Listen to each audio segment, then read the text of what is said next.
Buenos días. Vamos a comenzar este proyecto, que es un foro científico sobre la investigación naturopática, con el objetivo de exponer cuáles son aquellos métodos que utiliza la ciencia naturopática para investigar y plantear modelos de investigación. Este dato es importante porque la naturopatía surgió a finales del siglo XIX, 1892 concretamente, es decir, con más de 100 años de existencia como ciencia. Pues el método científico siempre ha sido base fundamental de todas las teorías y modelos naturopáticos, desde su comienzo. Desde que su fundador, Benedicto Luz, define lo que es la naturopatía, los posteriores naturópatas teóricos que sistematizaron la profesión, desde el principio con modelo teórico, con modelo evidentemente práctico, y después las clasificaciones sistemáticas que se hicieron al comienzo de la profesión naturopática.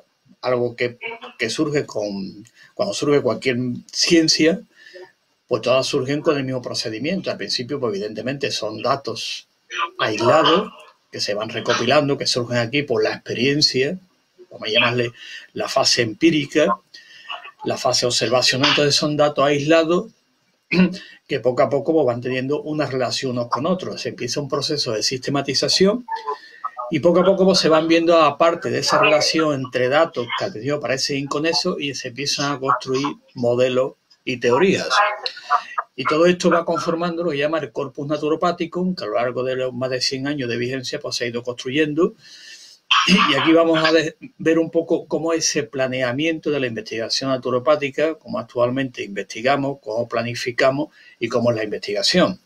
Pero antes de empezar, viendo algo muy importante, situando el contexto de la investigación. Es decir, si vamos a investigar, tenemos que tener un contexto primero, y ese contexto se llama marco conceptual.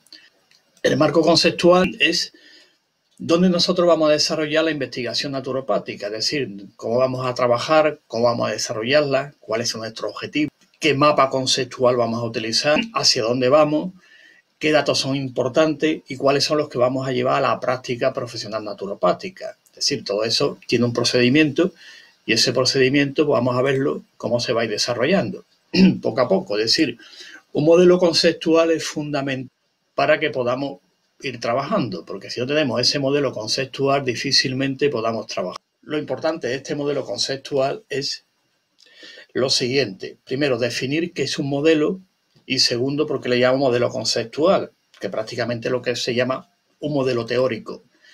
Y este modelo conceptual pues tiene unas características muy concretas. Esas características concretas que vamos a ver ahora son las siguientes.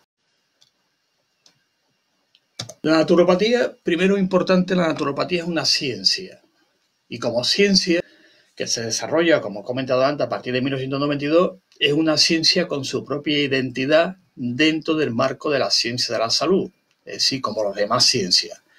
Y por lo tanto, como toda ciencia, tiene una epistemología, tiene una metodología, tiene una tecnología, tiene una praxeología, tiene una ontología y una axiología. Por lo tanto, la naturopatía, desde su fundación, es un dominio racional y disciplinable.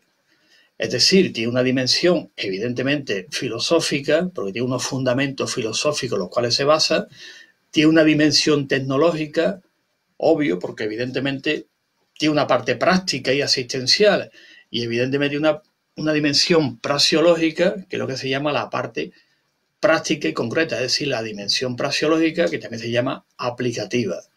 Por lo tanto, en naturopatía, igual que en otras profesiones, utilizamos la metodología científica, en la que sirve de instrumento de investigación y como método de trabajo en la práctica profesional naturopática. Una vez que hemos situado el contexto y definido lo que es la naturopatía como ciencia, pasamos a definir lo que es el marco conceptual de la investigación naturopática. Por lo tanto, disponer de este marco conceptual es fundamental, porque si no hay un marco conceptual, difícilmente podamos desarrollar una investigación. Por lo tanto, disponer de este marco en el trabajo de la investigación naturopática es fundamental. Y este marco teórico es el armazón, donde, o mejor dicho, es este armazón que sirve de guía para la práctica profesional naturopática, tanto en su función asistencial al público como en la función docente de aquellos profesionales naturópatas que se dedican a la formación de profesionales naturópatas, como aquellos que se dedican a la labor investigadora. Por lo tanto, el marco conceptual es el que sirve de guía, el que orienta a la práctica profesional naturopática. Por lo tanto, es importante que esta práctica siempre esté dirigida, siempre la finalidad sea la salud de la persona. Por lo tanto, la práctica naturopática evidentemente está dirigida a la persona que viene al servicio profesional, que es lo como se llama, donde el profesional realiza su práctica, es decir, el servicio profesional de naturopatía. Por lo tanto, tener un marco conceptual propio de la ciencia naturopática, esto es muy importante definir, que tengamos un marco conceptual propio significa que al tenerlo no tenemos dependencia o no creamos dependencia de otros marcos conceptuales, porque si creamos esa dependencia de otros marcos conceptuales, los cuales por una u otra circunstancia empezamos a utilizar, eso va a implicar una falta de autogobierno, falta de autodirección, en última instancia, evidentemente, falta de autonomía profesional. Y como consecuencia de la falta de autonomía profesional, pues falta de desarrollo profesional. Por lo tanto, esta profundización que estamos haciendo en el marco conceptual, desarrollándolo día a día, implica romper con esa tradicional dependencia, que queramos o no, hasta las últimas décadas, y todavía se nota un poco, todavía hay cierta dependencia del modelo médico-terapéutico. Es decir, si vemos por ahí toda esa información que hay por internet, revistas, naturopatía, medicina alternativa, otros dicen que es medicina complementaria, otros dicen que es medicina tradicional, otros que... Bueno, al final es un lío tan tremendo porque eso depende de otros marcos conceptuales, y si dependemos de otros marcos conceptuales, evidentemente ni hay ciencia ni autonomía, y si no hay autonomía ni identidad, evidentemente no hay ni un marco conceptual ni hay un desarrollo de investigación, porque en todo caso esa dependencia de otros marcos implica que es un subproducto de, o como mucho una especialidad de, o una rama de, o algo de que no se sabe lo que es. Por lo tanto, esa indefinición da lugar a que no se puede investigar, y al no poderse investigar, evidentemente se sacan conclusiones que sirvan para la práctica profesional naturopática. Por tanto, tener un marco conceptual es fundamental, desarrollarlo es fundamental, ampliarlo con nuevas teorías también es fundamental para que sirva de sustrato para la investigación naturopática y, como consecuencia, la práctica profesional. Y repito, esa dependencia tremenda, que todavía, queramos o no, existe por una u otra circunstancia, que los grandes teóricos y sistematizadores de la naturopatía ya lo desarrollaron en su momento. Estoy, por ejemplo, por comentar uno de esos grandes sistematizadores, don Manuel Lesaeta Charán, en el Congreso de la Asociación Americana de Naturopatía, en Nueva York. En aquel congreso, pues planteó también esos saltos, o ese, más que el salto, efectivamente, para crear ese marco conceptual, cuando decía que había que abandonar la patología y la terapéutica como elemento guía de la práctica naturopática. Posteriormente, otros grandes sistematizadores como Pierre Valentin Marchesot, pues también planteaba ese nuevo modelo de ese salto para no depender de, incluso él ya fue que los primeros que plantearon, que lo veremos después, una taxonomía y un lenguaje propio naturopático, de ir cambiando los términos de terapéutica. Es decir, poco a poco se ha ido ese proceso que ha ido poco a poco para ir creando ese marco conceptual propio, como consecuencia identidad propia, y como consecuencia evidentemente un área de conocimiento con un objeto formal de estudio, evidentemente un objeto material, un objeto formal, una metodología como hemos visto, una ontología, una epistemología, una praxeología, es decir, lo que define a toda ciencia como tal. Por lo tanto, esto es muy importante tenerlo en cuenta para seguir desarrollando el marco conceptual y la investigación y el planteamiento de una investigación naturopática. Por lo tanto, la naturopatía cuenta actualmente ya con un marco conceptual para la sistematización, orientación, todos los análisis propedéuticos y, evidentemente, la evaluación de la praxis naturopática, que esto es muy importante, de la praxis, diríamos, donde actualmente surge la investigación naturopática. porque se llama la naturopatía basada en la evidencia.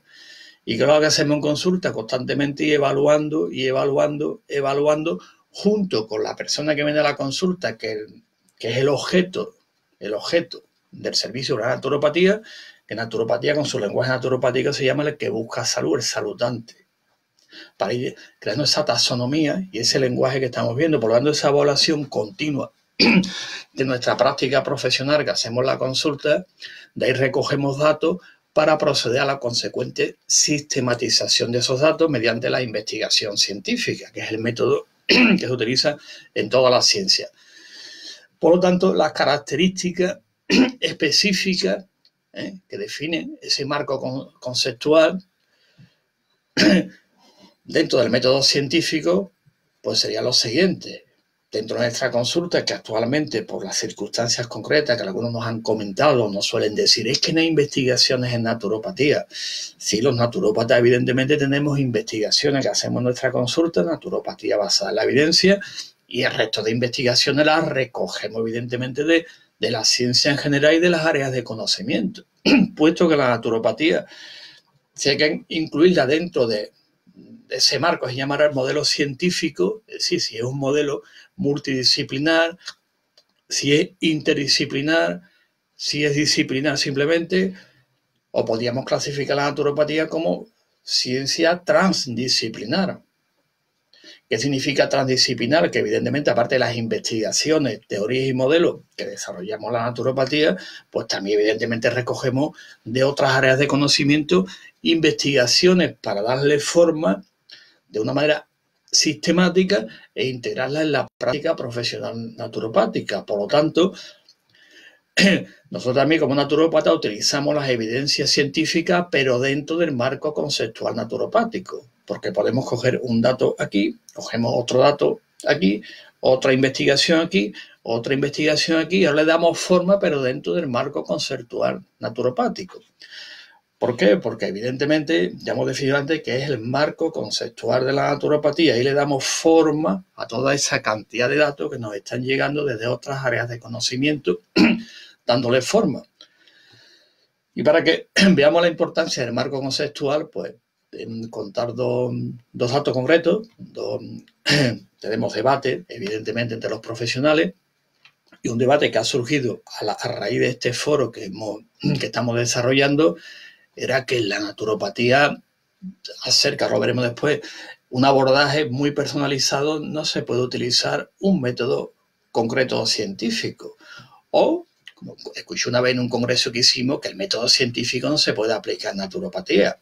Evidentemente la confusión estriba, o mejor dicho, está en que evidentemente depende qué modelo conceptual utilice. Si utiliza un modelo conceptual de otra profesión, en este caso puede ser otra ciencia de la salud, no voy a nombrar ninguna de ellas, ahora veremos el cuadrito, pues evidentemente con ese modelo nos puede explicar una serie de fenómenos que están en otro paradigma.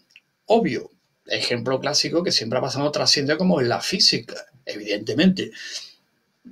Si queremos explicar una serie de fenómenos, necesitamos modelos y teorías. Hay una serie de fenómenos, hablando un poquito de la historia de la física, lo que es el movimiento, en que con la ley del movimiento de Galileo te pueden explicarse. Después surgen otros fenómenos que esos modelos no pueden explicarlo. Entonces aparece el modelo de la ley del movimiento de Newton. Después otros fenómenos que evidentemente no se pueden explicar con ese modelo teórico. Entonces viene la teoría de la relatividad de Albert Einstein. Estaba un poco como ejemplo, por ejemplo, el fenómeno del perihelio de mercurio. Pues evidentemente con un modelo conceptual no se puede explicar, entonces hay que ir constantemente desarrollando modelos conceptuales para ir explicando fenómenos de la realidad. Y aquí cito, como se dice, Dixit, Mario Bunge, que él habla de lo que llama modelo de teoría abarcante. No significa que una anule a la otra, es decir, ni las teorías de Newton no anulan las de Galileo, ni las de Einstein anulan las de Newton, por seguir con el ejemplo de la física. Simplemente van abarcando con nuevas surgen fenómenos y abarcan con esos modelos esas explicaciones. Es lo que también Hartmann denomina el límite móvil del conocimiento. Es decir, hay modelos y teorías que pueden explicar un fenómeno, pero llega un momento que aparecen otros fenómenos, otros modelos y otras teorías. No son estáticas, son dinámicas Y cito tanto a Mario Bunge como a Nicolai Hartmann cuando desarrollan todos estos conceptos del límite móvil del conocimiento que no es estático. Por lo tanto, este modelo conceptual naturopático sirve para explicar fenómenos y darle forma, pero otro modelo no sirve. Digo, para contestar a algunos colegas también cuando me han preguntado este tema. Pues no se puede. Si utilizas otro modelo, evidentemente no puedes explicar esto. Obvio. Si te quiere explicar un fenómeno, tienes que tener un modelo. Si utilizas otro modelo, evidentemente el fenómeno no tiene explicación, o se puede dar una explicación que se llama, en metodología científica, explicaciones reductivas. Dentro del reduccionismo tenemos reduccionismo metodológico, reduccionismo ontológico y reduccionismo epistemológico, con los peligros que eso implica. ¿Qué peligro implica? Evidentemente que una realidad tan compleja como el objeto formal de estudio en la naturopatía sea reducida a una explicación simple. Pues no se puede hacer. Eso evidentemente da algún tipo de problema a la hora del abordaje. Por lo tanto, repito, el marco conceptual de la naturopatía es importante para dar explicaciones a esos fenómenos y plantear investigaciones. Si utilizamos otro modelo conceptual, evidentemente tenemos un problema, y si queremos unirlo epistemológicamente y metodológicamente es muy complicado, no se puede realizar, porque son fenómenos, necesita un modelo conceptual concreto. Eso es importante tenerlo en cuenta para evitar esos comentarios que a mí personalmente me han llegado, y lo hemos escuchado en más de un congreso, que no se puede aplicar métodos científicos en naturopatía. O la ciencia no se puede aplicar. Incluso algunos colegas también, que nos aquí fuera de España, pues también plantean lo mismo, que no se puede aplicar. Bueno, se no puede aplicar un modelo, pero sí el modelo que estamos planteando. Y este modelo, pues evidentemente, es importante porque también introduce lo que denominamos razonamiento naturopático, donde incluimos este concepto que he comentado antes de explicación de un fenómeno. Una explicación reductiva conlleva evidentemente a un resultado o una práctica reductiva. Una explicación multinivel, que es la que damos naturopatía sistémica, pues llegará evidentemente a un abordaje naturopático multinivel, que es lo que siempre los naturópatas que iniciaron la naturopatía plantearon cuando desarrollaron los primeros modelos conceptuales. Y una vez que tenemos este modelo conceptual, donde utilizamos la evidencia científica dentro de ese marco, introducimos el razonamiento naturopático en el proceso de elaboración del programa personal de salud, que es lo que le damos a las personas cuando vienen a nuestra consulta, no es un tratamiento, ni una terapia, ni el programa, que decía. Y el siguiente paso, como hablaba antes, de revisión continua porque no es estático, es decir, tenemos que analizar los modelos de intervención naturopática existentes, porque la evaluación es continua. Es lo que se llama ese proceso de que toda investigación tiene que terminar con una idea heurística, es decir, tiene que ser fecunda y productiva. Las teorías nunca son cerradas. Si son cerradas, evidentemente, si aplicamos aquí el famoso teorema de Cantor, nos va a decir que un modelo no se puede explicar, o mejor dicho, una teoría no se puede explicar por sí misma. Siempre necesita otra de fuera que le dé explicación. Cito a Cantor, su famoso teorema de Cantor, que fue uno de los grandes científicos del Círculo de Viena también, que se fundó como corriente de filosofía científica y de investigación. Por lo tanto, las teorías tienen que ser fecundas. ¿Qué significa fecunda? Que posibilite que se sigan desarrollando con nuevas ideas. Y después, pues tenemos que generar también, aunque ya estos lo iniciaron, se generaron muchas, hay que seguir generando ontologías naturopáticas, que es muy importante. Es decir, si la naturopatía la incluimos dentro o la definimos también como ciencia transdisciplinar, evidentemente continuamente hay que generar también ontologías naturopáticas para seguir dándole explicaciones a esos fenómenos. Y no podemos olvidar, pues, realizar también, pues, los planteamientos continuos de desarrollo de nuevas investigaciones. Por lo tanto, y aquí ya resumo cuáles son esos elementos que conforman el marco conceptual de la naturopatía, que es lo que posibilita, como digo antes, el armazón para que podamos plantear investigaciones que después tengan una parte práctica en la consulta, en el servicio profesional de naturopatía, y también una parte teórica, evidentemente, para seguir desarrollando. Por lo tanto, este marco conceptual tiene que tener una meta o un objetivo, que es fundamental. ¿Cuál es el objetivo de esta profesión? ¿Cuál es la finalidad de los profesionales naturópatas? ¿Qué servicio ofrecemos a la sociedad? ¿Qué relación tenemos con otras profesiones de ciencia de la salud donde en ese marco nos incluimos también? Es decir, ¿cuál es, en última instancia, cuál es el objeto de esta profesión? Tanto el objetivo, existencia de sí, por qué existimos, qué servicio ofrecemos y si ese servicio evidentemente es importante para la sociedad actual. Por lo tanto, ese marco tiene que estar muy clarito en nuestra meta y objetivo de nuestra profesión. Y aquí vuelvo otra vez un poco a insistir en la importancia, que después lo veremos, del lenguaje, la importancia del lenguaje y transmitir una claridad. Necesidad social, salud por medios naturales, hay un servicio, lo proporciona un profesional que es el naturópata. Si se pierde esa nomenclatura del marco conceptual, que veremos después, pues es un lío, porque no sabemos cuál es el objetivo o la meta de nuestra profesión. Segundo, ¿qué beneficio aporta nuestra profesión a las personas en particular y a la sociedad en general? Servicio que podemos ofrecerle. Por lo tanto, el servicio lo recibe una persona que se define que es la persona receptora de los servicios profesionales de naturopatía, es decir, el objeto de la intervención naturopática.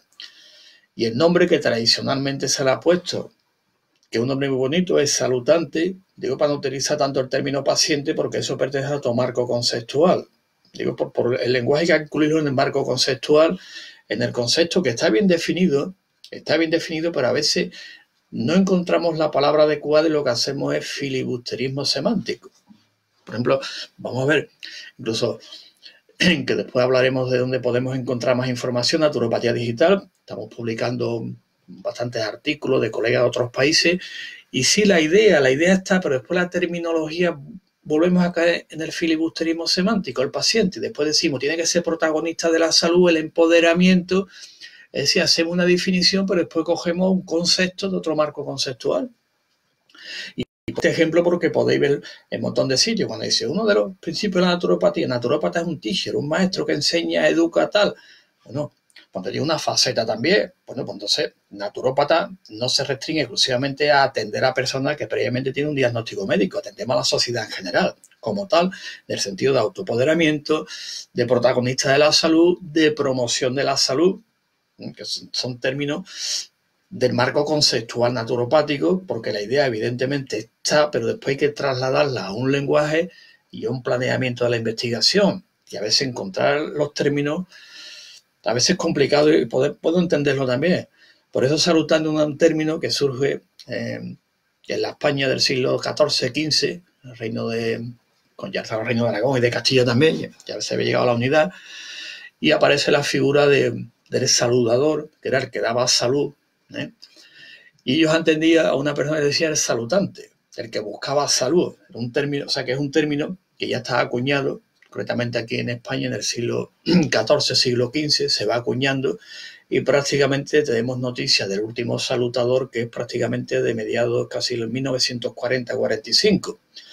Ya había entrado la naturopatía en España en 1925 y fue el último prácticamente del que tenemos noticias. Y ya después llega la naturopatía como tal, que prácticamente, si estudiamos un poco de historia, os recomiendo el blog de un cuaderno de historia de la naturopatía y poner saludadores, ¿no? Y estudiar un poquito, leer un poco toda la historia, y prácticamente son, diríamos, como los predecesores un poquito de los naturópatas actualmente aquí en España, y a nivel internacional, porque se recogen las ideas que son muy clásicas, que bueno, que son en cuadernos de historia de la naturopatía hay artículos muy interesantes al respecto.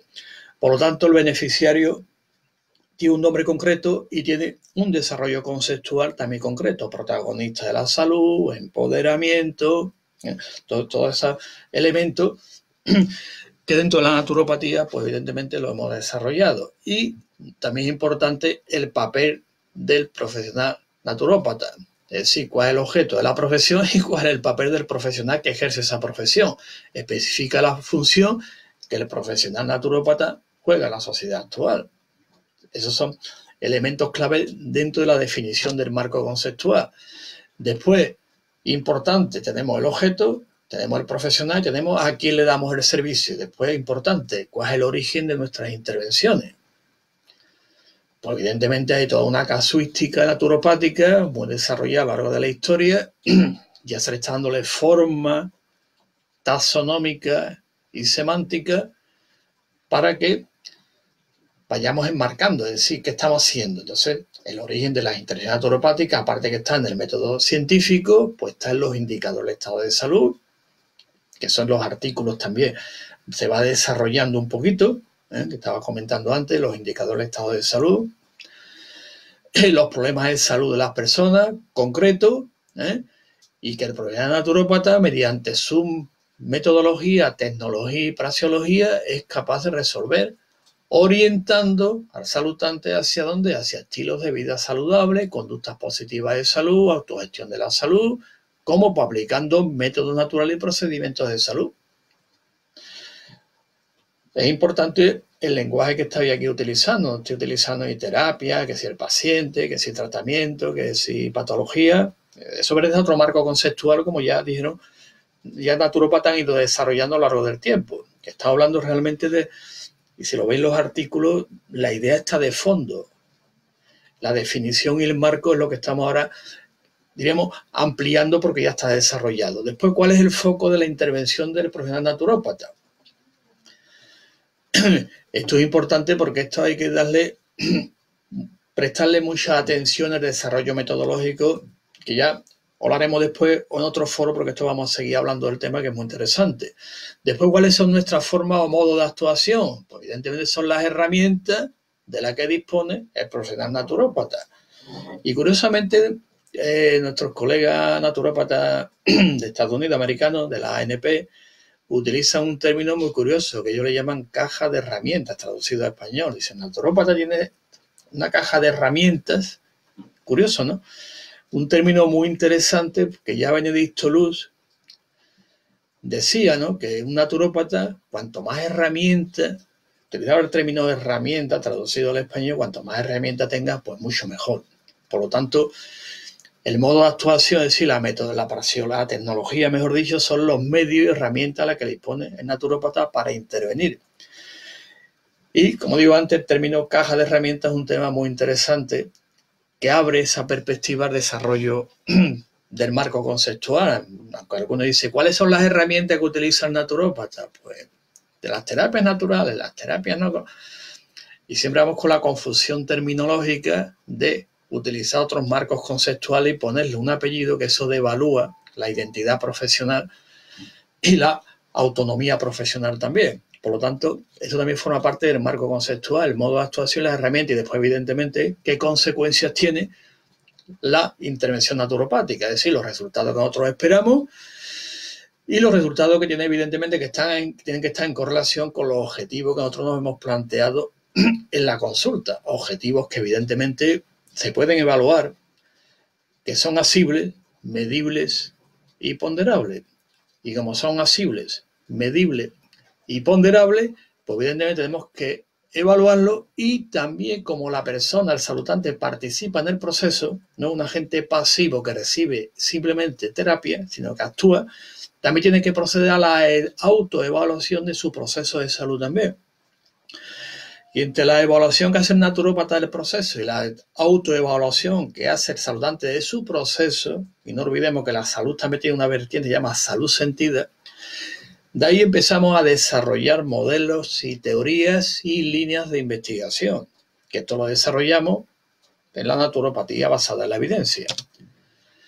Y ahora, una vez que hemos visto lo que es el marco conceptual, la importancia que tiene, el desarrollo y a la hora de aplicarlo, el desarrollo aplicativo que tiene tan importante nuestra consulta, y también la importancia, que he comentado antes, de no depender de otros marcos conceptuales, porque eso da problemas, porque un marco conceptual también conlleva una nomenclatura y una taxonomía, y por lo tanto, una vez que tenemos el marco conceptual, el siguiente paso es nomenclatura y taxonomía naturopática estandarizada. Por lo tanto, esa nomenclatura pues tiene que servir para la formación, es decir, para que vayamos transmitiendo a los futuros profesionales naturópatas esta nomenclatura y la taxonomía. En la investigación naturopática es fundamental también a la hora de publicar y transmitir lo que estamos haciendo, y también es importante, evidentemente, en la práctica profesional. Por lo tanto, en los tres ejes fundamentales, la formación, la investigación y la práctica profesional, pues la nomenclatura y taxonomía, que está dentro del marco conceptual, por lo tanto, hay que utilizarla. ¿Por qué? Porque cada disciplina científica, todas tienen, aplica evidentemente el método científico, y todas tienen una nomenclatura y una taxonomía. Evidentemente hay un lenguaje que se llama lenguaje compartido, de toda la ciencia, y después lenguajes compartidos por áreas de ciencia. Es decir, la ciencia de la salud también tiene un lenguaje compartido. Fisiología, anatomía, bioquímica, todo eso evidentemente, psicología, es decir, hay un lenguaje que es compartido. Como dije antes, después el marco conceptual lo irá aplicando de una u otra manera, porque a fin de cuentas es el lenguaje compartido. Después está el lenguaje del marco conceptual de cada ciencia, que ahora pondré algún ejemplo de algunas de ellas, ¿no? Por lo tanto, tener una nomenclatura y una taxonomía naturopática, y si a nivel internacional, pues mejor, habría que traducirla como otras a todos los lenguajes, es importante para que tengamos un cuerpo único de conocimiento, para que todos los profesionales naturópatas tengamos esta capacidad para desarrollar investigaciones científicas con este lenguaje. Entonces tiene que ser un lenguaje internacional y adaptado para toda la profesión naturopática. La pregunta, ¿qué es una taxonomía? Pues taxonomía es una clasificación, del griego taxi, el orden, nomos, ley, es decir, ordenar o clasificar. Por ejemplo, una ciencia de la salud con la que compartimos nosotros también área, que es la enfermería. Aquí tenéis cómo se desarrolla una taxonomía en otra ciencia de la salud como es enfermería, que evidentemente también, como todas, tienen su marco conceptual, tienen un lenguaje común, pero utilizan una taxonomía clasificatoria también. Independientemente que, como digo, compartimos todo un lenguaje común, que es el lenguaje científico. En la ciencia de la salud, pues un lenguaje más concreto de fisiología, bioquímica, fisiología, ¿de acuerdo? Y os pongo este ejemplo que es muy interesante, como una de las ciencias de la salud pues también tiene su propia taxonomía y su propio lenguaje, que podéis verlo, ponéis NANDA o NIC, y ahí veis cómo desarrollan todo el lenguaje y la nomenclatura. Y en relación a la naturopatía, pues evidentemente ya hace ya aproximadamente una década, aunque ya se había desarrollado un poquito antes, pero ya se está sistematizando ante naturópatas muy concretos que habían hablado de la importancia de la nomenclatura y taxonomía y clasificación. Hay que fijarse que la primera clasificación de la naturopatía data de 1914, creo que era 17, o sea, estamos hablando del primer tercio del siglo XX. Es decir, que ya, una vez que la naturopatía Benedicto Luz la define, la sitúa en su marco, aparece la primera clasificación. Estamos hablando ya de hace ya más de 100 años, la primera clasificación que hubo de naturopatía por áreas de conocimiento, muy interesante, ¿no? Por lo tanto, esa taxonomía que se ha ido desarrollando ya en los últimos años, pues está dando ya una gran forma. Incluso la Federación Mundial de Naturopatía pues también sacó hace poco también un documento sobre el lenguaje, estandarización naturopática, muy interesante, que hay que seguir desarrollando. Y por lo tanto, ya en naturopatía pues estamos hablando de terminología estandarizada, hablamos de nomenclatura, de sistemas de clasificaciones, de taxonomía, de idioma estandarizado, y con estas expresiones, ¿qué queremos decir? Pues evidentemente algo muy sencillo. Lo que queremos es aumentar la calidad de los servicios profesionales de naturopatía. Es decir, la excelencia, la eficacia, todos esos elementos clave para que el servicio de naturopatía, evidentemente, pues tenga una aceptación social como estamos teniendo cada vez más. ¿Por qué? Porque nos basamos en conceptos de calidad y de excelencia, y para que aumente la calidad del servicio, evidentemente tiene que estar soportada por investigaciones que le den a ese servicio esa calidad, y como decimos, marquemos la diferencia. Esta es una clasificación interesante sobre la naturopatía. Es decir, que a veces, por ejemplo, Pierre Valentin Marchesot hace una clasificación también muy interesante sobre la forma del abordaje naturopático, las 3 etapas, que llama el principio de Kuhne, que lo establece Luis Kuhne, como establece en su libro, traducido al español, La nueva ciencia de curar, establece las 3 etapas. Marchesón lo desarrolla de una forma muy interesante, que prácticamente en Francia, pues casi todas las escuelas, pues está establecido el método de las 3 etapas, muy interesante también, de las técnicas que utilizan también. Es decir, que todo eso se ha ido desarrollando, las áreas, las técnicas que utilizamos, cómo lo hacemos y de qué manera. Y como estamos sistematizando para desarrollar planeamientos de investigación naturopática, pues una clasificación clásica de naturopatía por áreas de conocimiento que a grosso modo pues son la naturopatía experimental, naturopatía descriptiva, naturopatía fundamental, normativa, semiología naturopática y después la parte práctica, que es la naturopatía aplicada o tecnologías naturopáticas, que es lo que hablamos antes. ¿Te acordáis, no? Dice, la naturopatía tiene una ontología, tiene una epistemología, tiene una metodología, tiene una tecnología, tiene una praxeología, una axiología, como toda la ciencia, ¿no? Entonces la parte práctica, llama tecnología naturopática, estarían todas las técnicas. Y esto nos lo pidió una vez el Ministerio, de reuniones que hemos tenido muchas, que clasificáramos todas las técnicas que utilizamos en naturopatía, las metiéramos en cajetilla, como decían ellos. Entonces aquí se clasifica naturopatía alimentaria, utilizamos elementos de alimentación, naturopatía fitocomplementaria, utilizamos todo lo que es el elemento, las plantas en sí, los estímulos naturales clásicos, el sol, el agua, la tierra, el aire. La naturopatía manual, pues todas las técnicas manuales que utilizamos. La funcional, pues estarían todas las microdosis, psicofísica, pues técnicas cuerpo-mente, también muy interesante. Naturopatía sensorial, pues todos aquellos elementos naturales que actúan sobre los sentidos para mejorar, aumentar o recuperar la salud. Y la naturopatía energética, pues todas aquellas técnicas energéticas y energásicas, por lo que se llama movimientos de salud. Con toda esta clasificación sistemática son las herramientas, como dije antes, la caja de herramientas que utiliza el naturópata.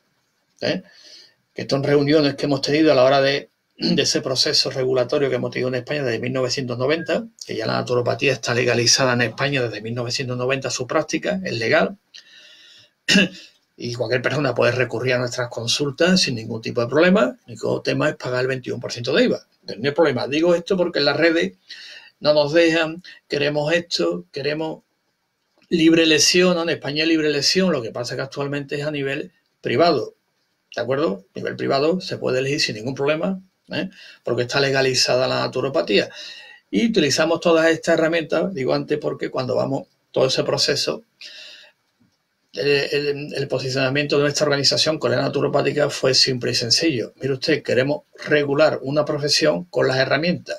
Otros decían, no, vamos a regular herramienta por herramienta. Eso es teórico y sociológicamente inviable, porque se vuelve a caer lo que Benedicto Luz, cuando funda la naturopatía, lo que hizo es ver algo muy, lo que estamos explicando, es decir, ¿qué tenían de común todas aquellas técnicas que se utilizaban en aquella época? Es decir, pues son métodos naturales de salud, estimula la vitalidad, es decir, es un elemento en común, y a eso le llamamos naturopatía, de Naturepath, el sendero de la naturaleza. Es decir, no invento una terapia nueva, como veis muchas veces en las redes sociales, terapia no sé cuánto, naturopatía, y la meten dentro del mogollón ese del batiburrillo de terapias, ¿no? Eso es, no tienen ni idea de lo que tienen la cabeza puesta, y eso perjudica la imagen, bastante.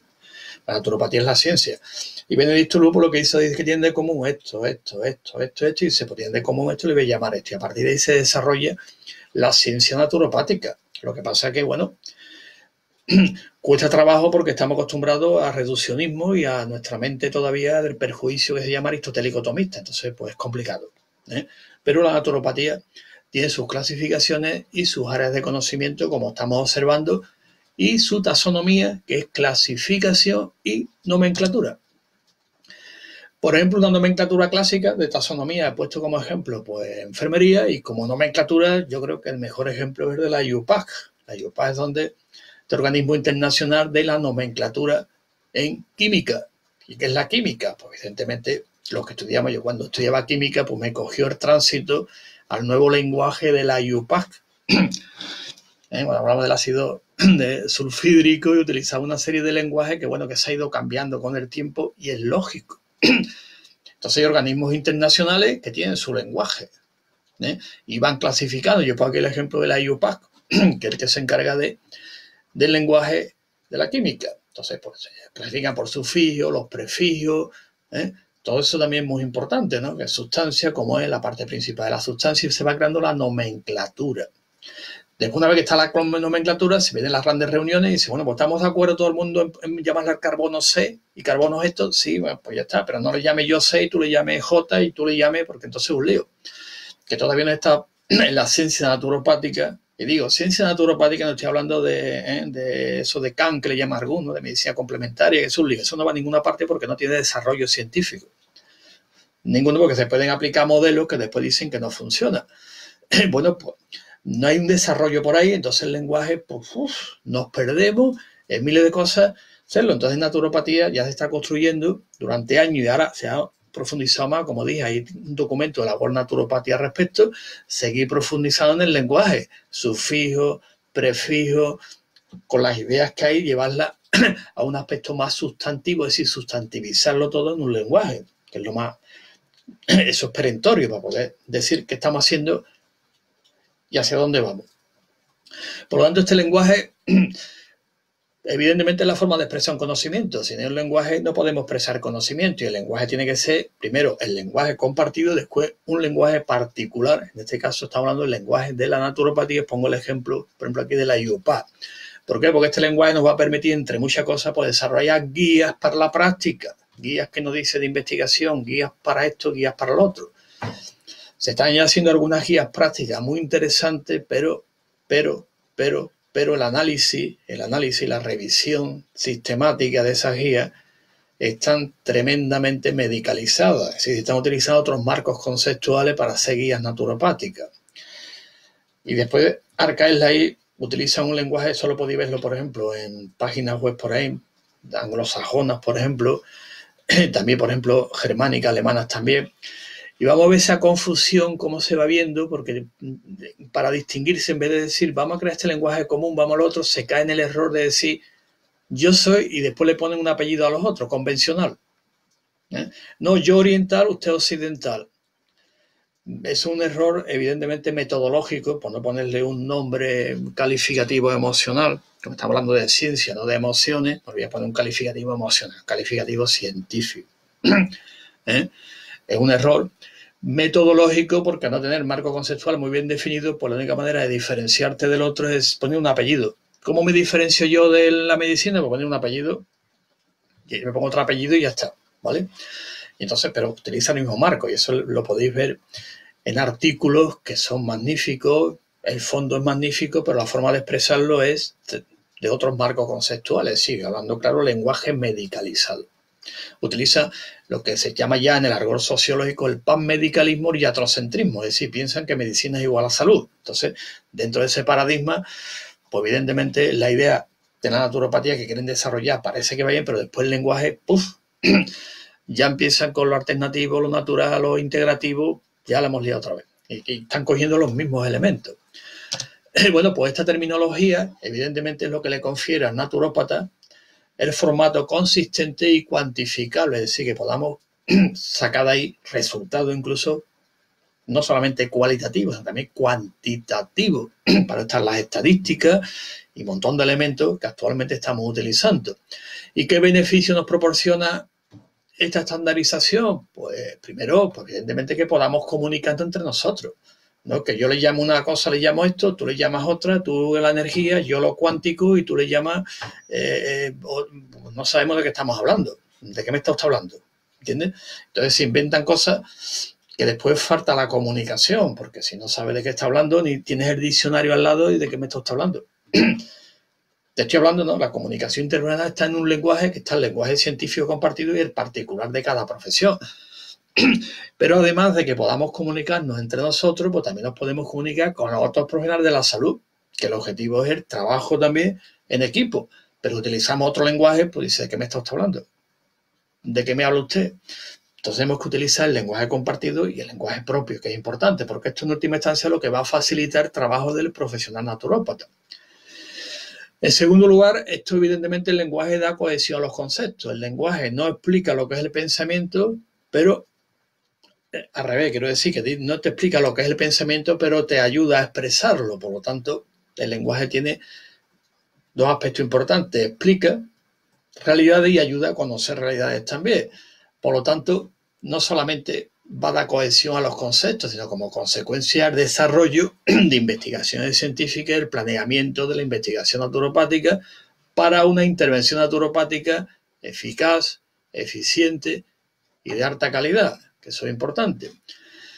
Y también es importante el lenguaje para describir, que después lo veremos al final cómo se hace una comunicación científica, solamente nombrarla, y evidentemente las habilidades que tiene que adquirir tanto el futuro profesional de naturopatía, si el estudiante de naturopatía, como los profesionales de naturópatas, que siempre estamos en formación continua. Tenemos que ir continuamente adquiriendo nuevas habilidades. Y también sirve, como he comentado también, importante, en consulta, es donde prácticamente pues recogemos toda la información. Y aquí hago el paréntesis que antes nombré o aludí cuando comenté el tema de que nos dice que no hay investigaciones. Hombre, para investigar necesitamos acceso y financiación. Si no hay financiación ni tenemos acceso, porque actualmente en España la naturopatía no es una formación universitaria. Es decir, el ejercicio de la naturopatía en España no está ligado a un título. En otros países tampoco, pero bueno, no tener ese acceso, evidentemente no podemos investigar en ese apartado. Después, si no tenemos acceso, por ejemplo, a nivel privado o a nivel público, a la función pública, pues tampoco podemos en investigaciones. Y encima no hay financiación, pues dígame usted dónde cogemos las investigaciones. Tenemos evidentemente herramientas como son las revisiones sistemáticas, los metaanálisis. Claro que tenemos herramientas para fundamentarlo. Y también tenemos una fundamental que se llama naturopatía basada en la evidencia, que es recoger datos en nuestro propio servicio profesional de naturopatía. ¿Cómo recogemos esos datos? Pues evidentemente recabando información de la persona que es el objeto. Estamos aplicando un programa personal de salud, vamos a evaluar y autoevaluar, de ahí recogemos datos para desarrollar teoría y modelos. Que es el salto. El salto al siguiente: observo, investigo, diseño, investigo. Hay una frase típica que la había escuchado todo el mundo, que dice: a mí me funciona. El a mí me funciona no entra dentro del marco conceptual ni del método científico, de una percepción personal. Cuidado, digo percepción personal porque puede ser el punto de partida para una investigación científica. El a mí me funciona, pero no nos quedemos: a mí me funciona, tómate esto, haz esto que a mí me funciona. No, vamos a sistematizarlo y darle forma. Por lo tanto, en la consulta donde recogemos toda esta información y después le damos forma sistemática con un marco conceptual y con un lenguaje y vamos clasificando. Después, evidentemente, no hay que olvidar que ese lenguaje es fundamental transmitirlo. ¿Y quién se lo transmitimos en principio? Aparte de nuestros colegas, a la sociedad, pues evidentemente al alumnado de naturopatía. Si en un centro se le está hablando un lenguaje, en otro se le habla de otro y otro de otro, pues al final evidentemente no nos vamos a entender. Va a seguir siendo la torre de Babel de que donde digo yo esto, pues tú le vas a llamarle toxinas, tosemia. Oye, ¿de qué estamos hablando? Por eso Marco plantea el objeto. Y después también, evidentemente, también sirve toda esta nomenclatura y taxonomía para recoger información, que es lo más importante, porque si recogemos información para el avance de la ciencia, de los métodos naturales, es decir, de la naturopatía. Por lo tanto, el lenguaje naturopático, y termino esta parte que es importante, el lenguaje naturopático como uno de los elementos fundamentales en la identidad profesional. ¿De acuerdo? Un lenguaje implica también identidad profesional. Que eso es importante a la hora de elaborar un documento, una investigación, aparte del lenguaje científico, argumentemos. Por lo tanto, la identidad, reconocimiento y autonomía profesional, todo eso favorece el desarrollo profesional y el camino hacia la excelencia, que estaba comentando antes, la eficacia, la excelencia de los servicios profesionales de naturopatía. Y esto es otro tema también que lo comenté antes y lo pongo porque es importante también. El proceso de intervención naturopática siempre es personalizado. Programa de salud. Y este es uno de esos argumentos al que se acogen diciendo no se puede aplicar el método científico porque cada uno es un mundo. Y cada uno necesita un programa personalizado, sí, pero se aplica el marco conceptual de la naturopatía, sí se aplica el método científico. El método científico es un método, punto. Y el método científico no es un método emocional, ni es un método ideológico, ni es un método simplemente científico. Ahora lo veremos después. Entonces, está basado en la lógica pura. No tiene ningún componente el tema, pero es importante destacar esto, y lo pongo también a la hora del desarrollo, que evidentemente cada uno es un mundo, pero evidentemente hay puntos en común y hay un método que podemos utilizar. Por lo tanto, ¿el método qué es? Pues evidentemente un modo ordenado y sistemático de proceder para llegar a un resultado o fin determinado. Punto. Es un camino. Método viene de odo, en griego, significa camino, método de sí. Andar un camino para llegar a un resultado final, meta, más allá del camino. Por lo tanto, la naturopatía utiliza en su práctica profesional un método de trabajo ordenado y sistemático. Evidentemente, con el objeto, evidentemente, de abordar los problemas de salud dentro de sus propias competencias, no fuera de nuestras competencias que no las tenemos. Que eso está definido, como dijimos, en el marco objetivo. ¿Qué queremos? Profesión, ¿qué hace? Por lo tanto, y si aplicamos de una manera estructurada esta metodología, pues vamos a dar respuesta ante las situaciones que se presentan en nuestro servicio profesional de naturopatía. Punto. Es de sencillo a la hora de aplicarlo y explicarlo. Por lo tanto, aunque sea personalizado, ¿de acuerdo? Siempre existe pues, elementos de aproximación y de desarrollo, ¿de acuerdo? Y después hay puntos en común que se van compartiendo, porque la ciencia también busca variables que sean en común, es decir, que tienen de común esto con esto. Así es una parte de la investigación, lo llama el método comparativo, ¿no? O comparativista, ¿no? O método descriptivo también. Vamos a buscar variables que inciden en el sistema, no la causa de. Por lo tanto, lo que hacemos en naturopatía en el proceso de intervención es personalizado, hacemos una valoración naturopática, hacemos una evaluación del estado de salud, en el proceso del acto naturopático, lo cual esto va a ser fundamental para que haya resultados positivos al final de la intervención naturopática. Y esta selección ordenada y sistemática de la información, evidentemente información que sea útil, porque a veces viene mucha información que después veremos cómo se selecciona la información. Esto nos va a facilitar, evidentemente, cómo enfocamos la intervención naturopática, aunque siempre es personalizada, evidentemente, pero al tener herramientas, al tener un método, pues podemos decir qué metodología vamos a utilizar. Aunque evidentemente hay una estandarización de la intervención naturopática que lo desarrolla Luis Cune, llama Principios de Cune, y después Pierre Valentin Marchesot también lo desarrolla de una manera sistemática y otros naturópatas también muy desarrollados. Por lo tanto, hay un método. Después ese método se va a aplicar según la persona, es decir, que la persona es la que va a guiar en última instancia el proceso, pero siempre evidentemente hay un método. Sin método no te puedes guiar. El método es como un mapa. Tengo el mapa y ahora empiezo a caminar.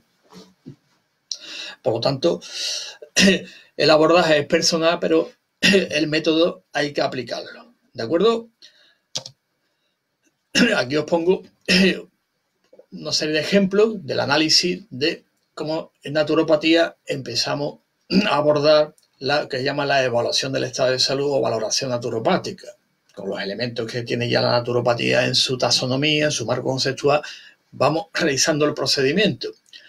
Y aunque, repito, el abordaje naturopático siempre es personalizado, teniendo en cuenta por el estilo de vida de la persona, los factores genéticos, el medio ambiente, es decir, los 18 indicadores que trabaja el naturópata.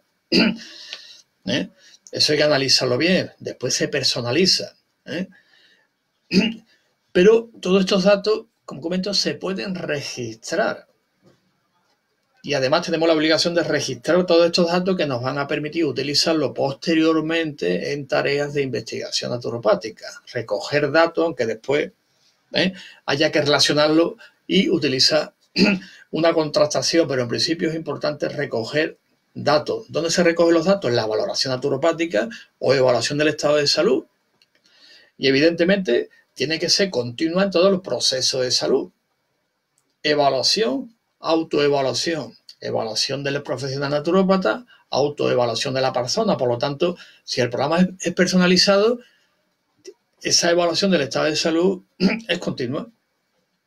valorando, planificando, interviniendo, es decir, por eso le hemos llamado personalizado, pero que no es incompatible, evidentemente, con una metodología, evidentemente, dentro del marco conceptual de la naturopatía. Ahora vamos a ver los elementos de la investigación naturopática y el planeamiento. Yo voy a entrar ahora mismo todo el proceso completo, sino es de las puntualizaciones para, teniendo en cuenta que el marco conceptual, la taxonomía y que el abordaje naturopático es personalizado. Repito que este es un argumento, pues no, cada uno es un mundo, no se puede hacer investigaciones, ni se puede aplicar el método. Sí, se puede aplicar y se debe recoger datos. Por lo tanto, en los elementos de investigación naturopática, el primer paso fundamental de la investigación es definir el problema, porque todos, queramos o no, en nuestra consulta nos hemos encontrado con un problema, incluso cuando estamos dando clases, nos encontramos con algo, una situación concreta, vamos a llamarle problema, aunque a mí me gusta llamarle mejor obstáculo epistemológico, porque el problema tiene unas connotaciones emocionales también, pero bueno, se clasifica como problema, pero vamos a llamarle obstáculo epistemológico, que es más científico. ¿Se ve bien? Dice que no se escucha ni se ve bien. Coméntalo. ¿Te escucha bien? Inmaculada dice que no se escucha bien ni se ve bien. Coño, pues yo estoy aquí hablando, se escucha bien, Bueno, pues no me estaban comentando que no se escuchaba bien, no se veía bien, pero bueno, yo de aquí lo veo bien. Y estaba aquí con el técnico, no me ha comentado todavía nada, pero bueno. Y estaba con el tema que es importante, la definición del problema, comentando que es un obstáculo epistemológico más que problema. Una vez que tenemos, que no hemos encontrado esa situación, pues evidentemente hay que definirla. Y a la hora de definirla, lo más importante es enmarcarla dentro lo que se llama el estado de la cuestión. Es decir, ese problema que yo me he encontrado, que voy a investigar, oye, lo ha investigado ante alguien, se lo ha encontrado a alguien esta situación problemática en la consulta, o en otra situación de investigación, pues oye, el primer paso es revisión, voy a hacer una revisión bibliográfica, a ver si lo que yo he pensado, que me he encontrado con esta problemática, que no le veo ahora mismo ningún elemento explicativo, es decir, que no le veo una explicación, alguien lo ha investigado antes.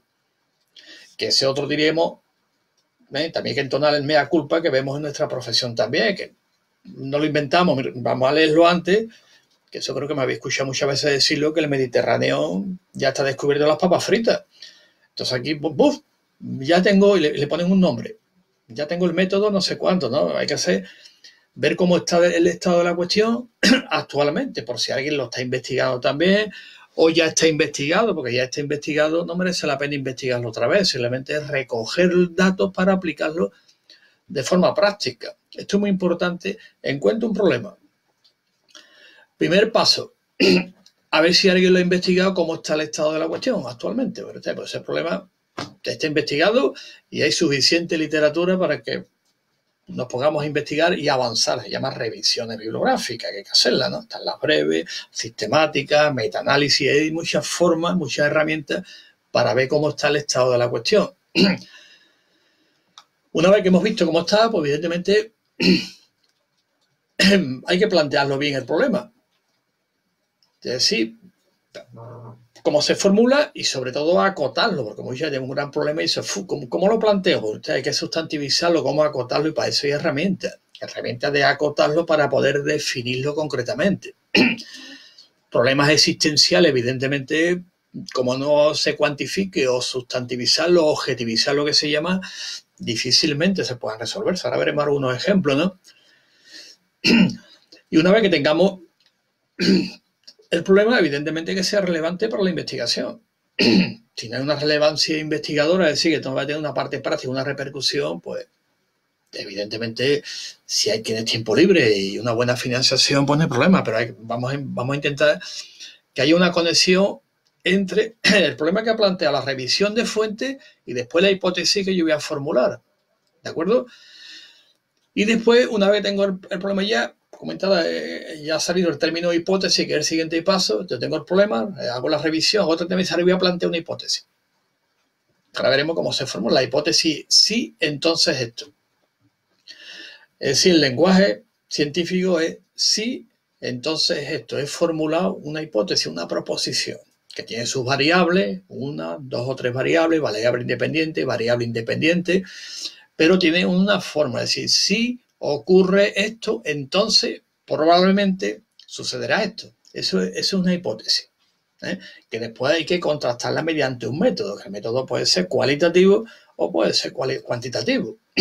Cuantitativo hay un montón de ellos, y cualitativo pues todos los que quieras, estadísticas, observacionales, semióticos, y los cuantitativos pues de doble ciego, todos los que quieras.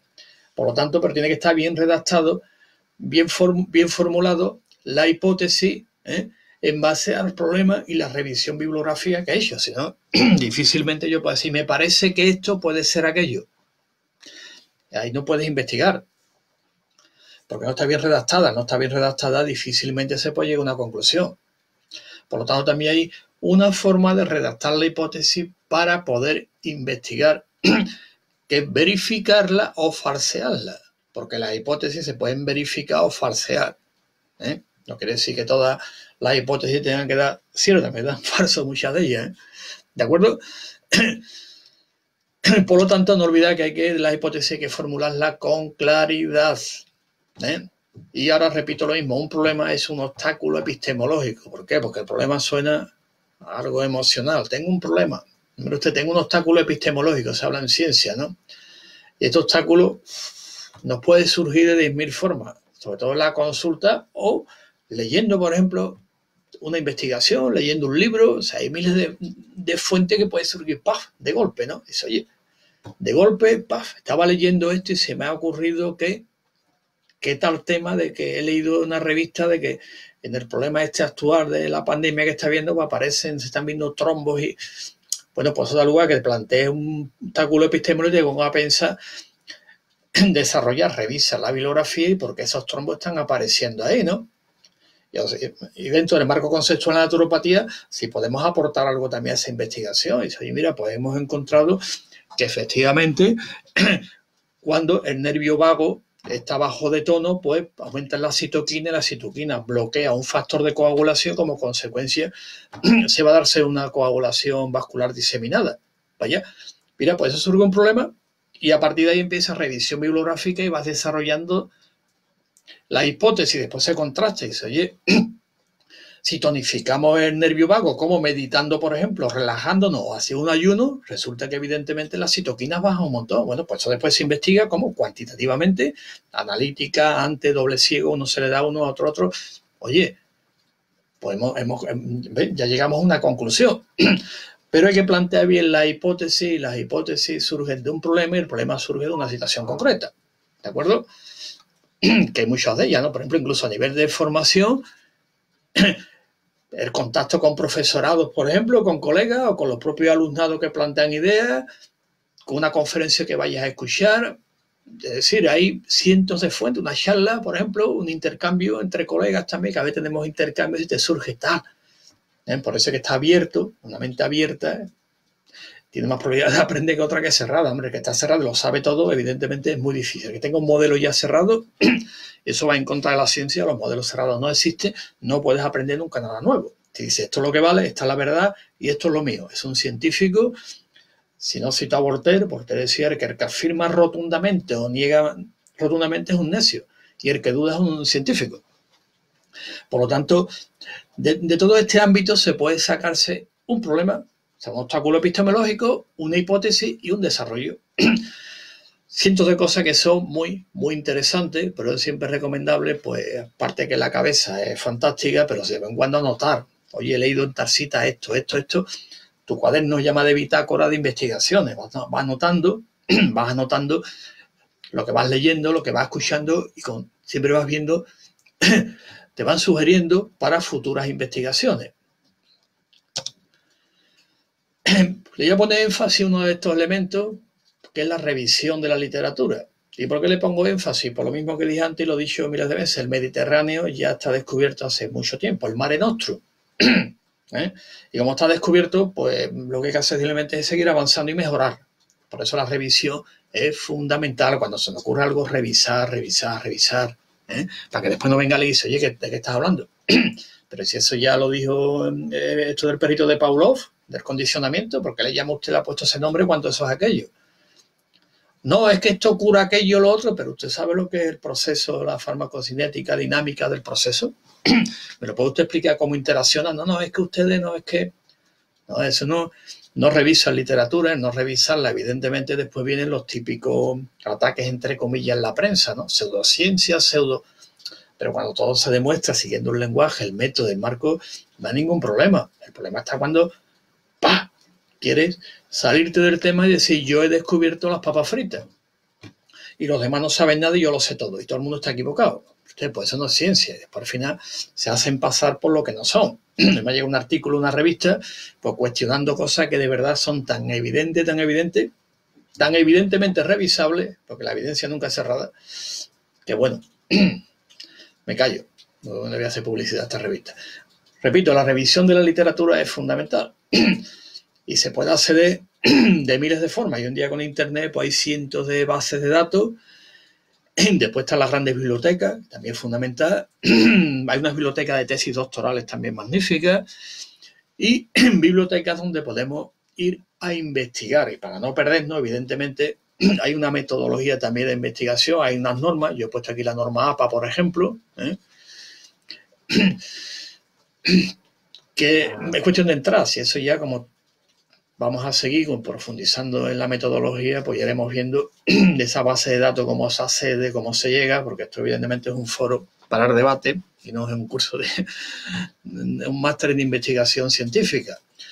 Pero sí es importante que cuando vayamos a base, que sean bases evidentemente sólidas, que sean contrastables y que evidentemente es lo que se llama bases de datos o revistas indexadas, que son indexadas, que aparecen en unos índices en el cual evidentemente da una garantía mínima. Y segundo, revisión por pares. Entonces, evidentemente, el máximo de garantía nunca hay. Por eso el metaanálisis es fundamental para ver dónde hay un sesgo, dónde hay algo, donde que las investigaciones son abiertas, no son todas definitivas. ¿De acuerdo? Por lo tanto, es importante irse a base de datos que sea fiable. Las más fiables son las que están indexadas, revistas indexadas y revisión por pares. Después puede ir alguna más y puedes contrastar. Y después, evidentemente, pues la base de datos que hay de laboratorio, de universidades. Tremendo, ¿no? Estaba pensando en algunos, en institutos tecnológicos, por ejemplo, ¿no? Que, por ejemplo, estaba comentando uno, una base de datos, digo para los que si nos está escuchando alguien de Sudamérica y de México, saludo a mi amigo Javier, si me está escuchando, en el Instituto Tecnológico de Monterrey, que tiene una base de datos impresionante y ahí se puede investigar también. Y aparte de investigar, pues darte de arte que te manden material también. Hay muchas bases de datos y revistas indexadas a la cual la suscripción, vamos, te puedes suscribir y recibir información continua. Y después hay 5 o 6 a nivel internacional en la cual todos los investigadores pues suelen recoger datos. Y hoy en día la tecnología avanza tanto que hay unos robots que se llaman, que lo programan y empiezan a rastrear bases de datos y a sacar hasta conclusiones, te hacen gráficos. O sea que la tecnología hoy en día de revisión de la literatura no era como antes, que veía que ir a la biblioteca y pedí una fotocopia que te la trajeran de una universidad, se podía. Hoy en día el acceso a la información es mucho más fácil, pero también te puedes perder.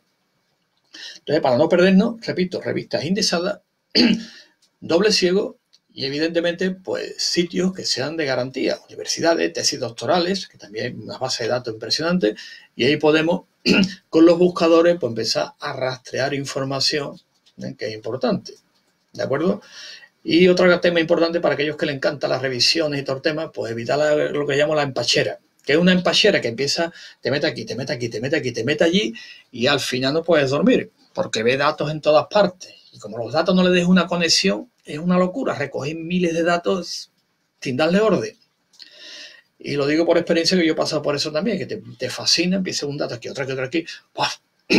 Y al final hay que darle orden, por eso hay una estructura. Por lo tanto, es importante para evitar ese que se llama emocionalmente el fracaso de la investigación, pues evidentemente pues no contar con una revisión fidedigna y una revisión evidentemente con la metodología que ello conlleva y las bases de datos que sean lo más fidedignas posible. No es la típica revista que me han dicho que y aquel dice que y el otro me dijo que, sino que hay una forma de citar, hay unos estándares internacionales, hay unos protocolos para que diga esto es esto, aquí está la cita, referencia, siguiendo evidentemente unas normas internacionales, no decir me han dicho y esto me parece que, y han comentado que los que llaman los típicos bulos, ¿no? Dicen que esto ocurre aquello o esto produce aquello. Después empieza a investigar, dice, pues esto, ¿no? Y entonces, evidentemente, si te vas a las bases de datos buenas,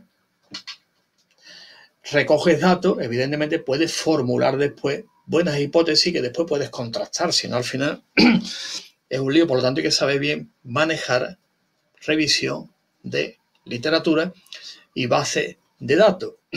Y después, a la hora de referenciarlo, utilizar la terminología internacional, que es la terminología de Vancouver, que se llama, para que todos nos entendamos. Lenguaje compartido, lenguaje específico de la naturopatía, pero si no, no nos enteramos.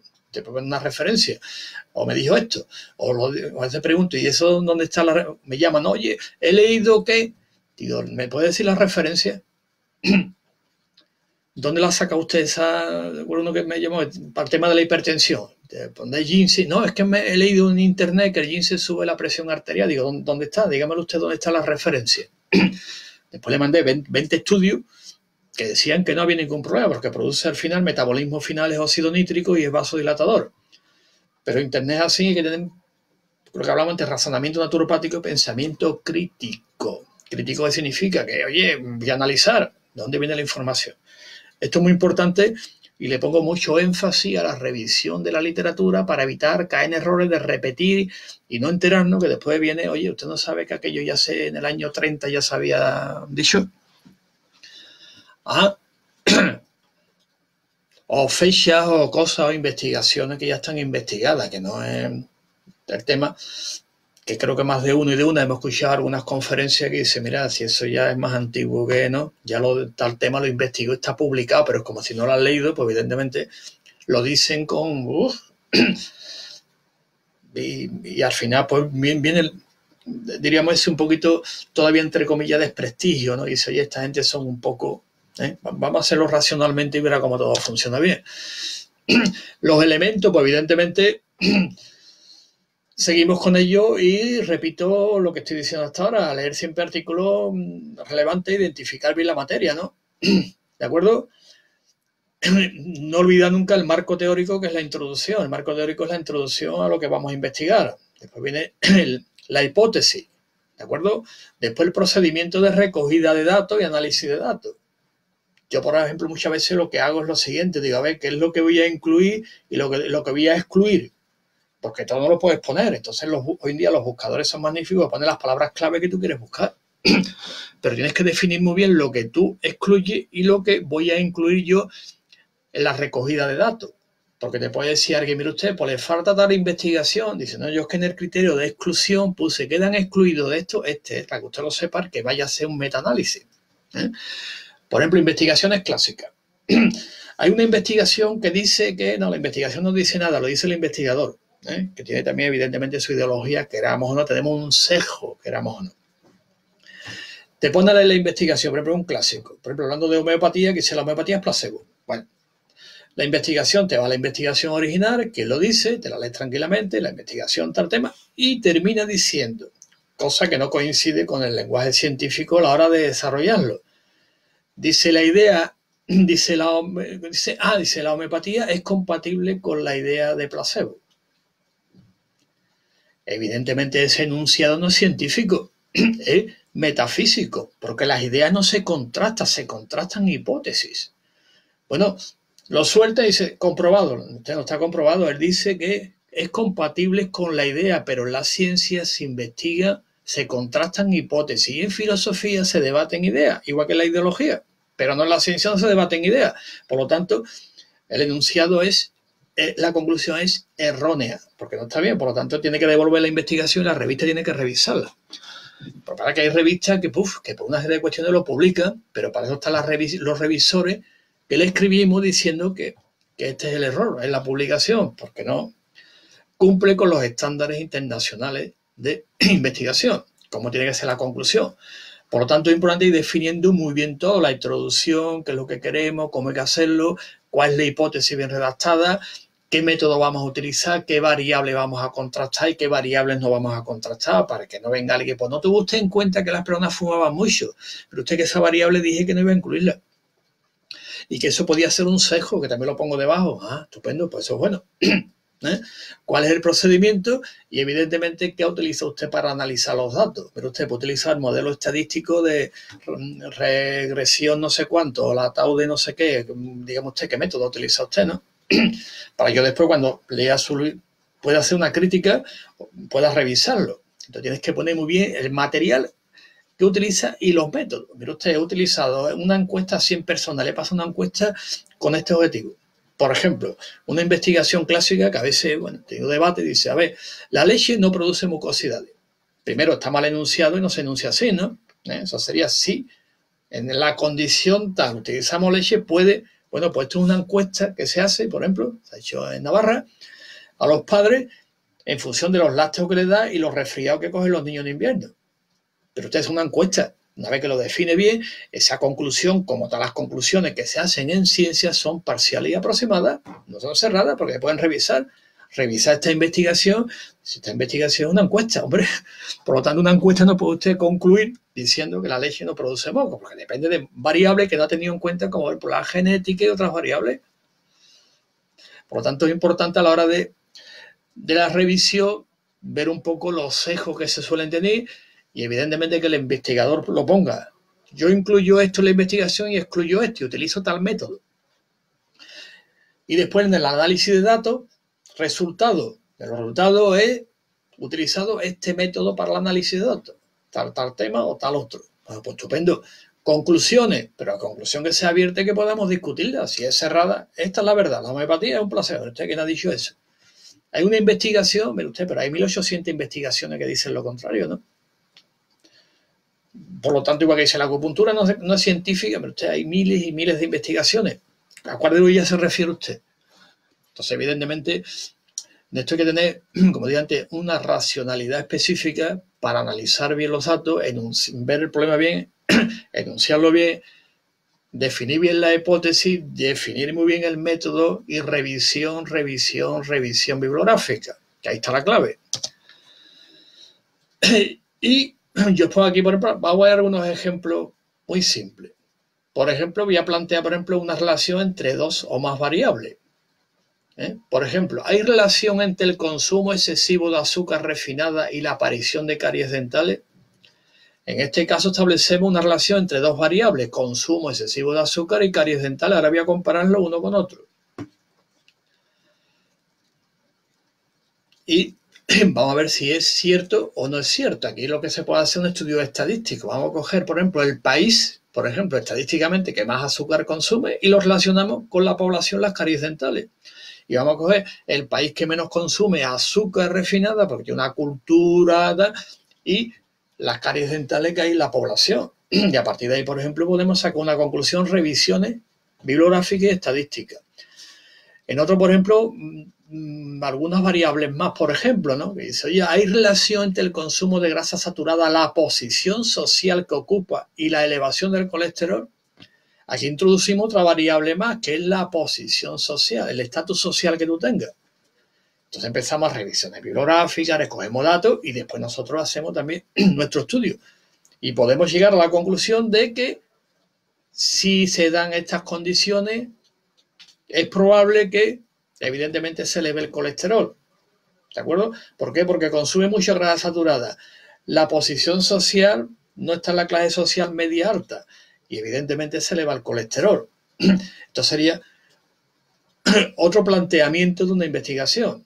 Se puede hacer en interrogativa, se puede hacer en directa, pero siempre hay que comparar variables unas con otras para llegar a la conclusión. A nivel interrogativo, pues sí, se pueden presentar también, ¿no? Porque tienen también sus ventajas en la negativo. Y a mí yo siempre la prefiero en positivo. Es decir, si esto ocurriría aquello, ¿vale? Ahora bien, esto sería la hipótesis. Por si alguno me comenta, porque me han mandado por un WhatsApp un comentario, lo del sí entonces. Cuidado, el problema es bueno plantearlo en forma interrogativa, pero la hipótesis es mejor plantearla así, entonces ocurre esto. No confundir el planteamiento del problema con el planeamiento de la hipótesis. ¿De acuerdo? Que en el blog Ciencia Naturopática sobre hipótesis en naturopatía hay muchas formas de cómo se plantea una hipótesis, pero siempre la hipótesis, si ocurre esto, entonces es probable que ocurra aquello. Entonces empezamos. Y el problema es una interrogación. Por ejemplo, estaba por aquí uno que dice, por ejemplo, dice, una investigación, un ejemplo de investigación. Esta investigación tratamos de comprobar cuál de entre las siguientes higiotecnias, utilizo terminología de Pierre Valentin Marchesot, si la ducha completa de agua fría o el baño hipertérmico dan lugar a una citólisis, en el sentido de que la segunda dé lugar a una citólisis más selectiva que la primera. Venga, ya tengo el problema, y ahora lo voy a plantearlo de esta forma. En esta investigación, que sería la introducción, objetivo. En esta investigación el objetivo es comprobar cuál de entre las siguientes higiotecnias, 2 puntos. Si la ducha completa de agua fría o el baño hipertérmico da lugar a una citólisis, en el sentido de que la segunda, que es decir, el baño hipertérmico, da lugar a una citólisis más selectiva que la primera. Bueno, está bien, ¿no? O lo puedo plantearlo en forma interrogatoria, que diga, ¿provoca la ducha completa de agua fría una citólisis selectiva mayor que el baño hipertérmico? Venga, para lo voy a plantearlo y voy a plantear la metodología. ¿Cómo voy a hacerlo? Voy a utilizar la bañera, voy a coger el agua, voy a calentarla de tal manera, le voy a poner un termómetro, es decir, voy a recoger datos para ver cuál de las dos técnicas que vamos a utilizar produce una citólisis, si la ducha completa de agua fría o el baño hipertérmico. Después llegaremos a una conclusión, evidentemente, ¿no? Pero esa conclusión, como digo antes, es abierta, nunca es cerrada. ¿De acuerdo? Por lo tanto, todos estos enunciados, evidentemente, tienen que ser contrastables, porque si pongo un enunciado que no se puede contrastar, por ejemplo, una pregunta, ¿existe Dios? Vaya, ¿te puede contrastar? Hombre, habrá que sustantivizarlo, habrá que darle alguna forma que yo pueda contrastarlo, porque es una pregunta metafísica. ¿Existe Dios? ¿Existe el alma? ¿Existe el diablo? Es decir, son preguntas que llaman metafísicas. Eso hay que sustantivizarlo en una forma concreta que después ya, como esto se está grabando, pues ya también el PowerPoint se pondrá también la información en la web nuestra, por si queréis descargarlo también, todo el procedimiento, ¿no? Por lo tanto, ese enunciado que voy a poner, sea negativo, sea en interrogatorio, sea así, lo que sea, tiene que ser contrastable a través de, ¿qué? Mire usted, de recogida de datos. Y para que sean contrastables, tenemos que tener un instrumento. Primero que sirva para recoger datos y después para contrastar las variables. Porque si no puedo recoger ni datos, ni puedo contrastar variables, evidentemente no es un planeamiento de la investigación naturopática ni ninguna, porque no lo puedo contrastar. Hagamos un enunciado que yo contraste y compare variables. 1, 2, 3, 4, 5. Y esto es importante porque en naturopatía también hay un debate interesante, que ya algunos colegas nuestros americanos pues tienen artículos muy interesantes sobre que evidentemente que la investigación naturopática es multimodal, es multivariable. Sí, porque tenemos en cuenta muchas variables. Por lo tanto, eso también es importante a la hora de especificar claramente si vamos a utilizar multimodales, modelos multimodales, o una variable, 2 variables, 3, 4 o multivariables, que para ello necesitaríamos unas herramientas de análisis estadístico más complejas que si solamente contrastamos una o 2 variables, variable dependiente, variable independiente. ¿De acuerdo? Y importante que quede claro, en el método científico, los juicios morales o éticos, evidentemente eso hay que evitarlo. No voy a poner prohibido, que no me gusta prohibir, pero los juicios morales o éticos se han de evitar. ¿Por qué? Porque está hablando de ciencia, no de ética ni de moral, está hablando de lógica. Después podemos llegar al plano ético, la bioética. ¿Es ético? No. Te está hablando del dato. Hay que distinguir entre el dato y la información. ¿De acuerdo? El dato es dato, la información la pongo yo y yo lo interpreto, según mi esquema de valores, pero el dato es el dato. Otra cosa es la información. Un dato no da información, la información la doy yo, el científico, no el dato. ¿De acuerdo? Por lo tanto, los juicios morales o éticos hay que evitarlos. Hay que categorizar, sustantivizar, es decir, en última instancia vuelvo a lo mismo, que tiene que estar bien planteada la pregunta. Si no está bien planteada, pues es complicado que lleguemos a una conclusión. Nos perderemos en debates metafísicos y en debates que no van a ninguna parte. Y dentro de estos elementos, el problema, la hipótesis es fundamental. Pero importante con respecto a la hipótesis, que se confunde, pero un montón. La hipótesis no es la prueba, y menos la conclusión. Digo esto porque hay una investigación muy interesante que es con respecto a los grupos sanguíneos, que es la que algunos argumentan. Está comprobado que los grupos sanguíneos no tienen nada que ver con la alimentación y con nada. Es un invento de nuestro amigo. Bueno, vamos a verlo, ¿no?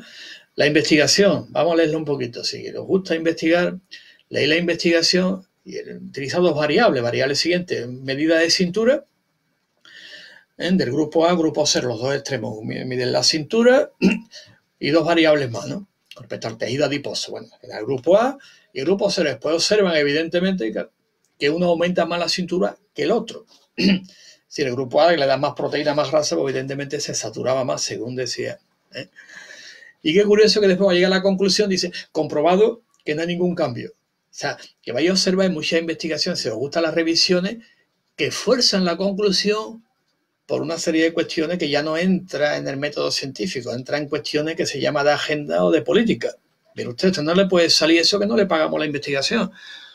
Y aunque la conclusión te diga, los resultados digan que son positivos, la conclusión después, le dan la vuelta y sale negativa. Esto podéis verlo en muchas investigaciones, que los resultados están dando que sí que está funcionando y después la conclusión o la cambian o la tergiversan de tal manera que parece que no se da. Y otra vez es descarado y dice conclusión no funciona. Pero hombre, está diciendo, y el método que aplica, digo que muchas veces, por eso pongo el concepto de ética y moral, el científico que éramos no es persona, digamos, somos personas.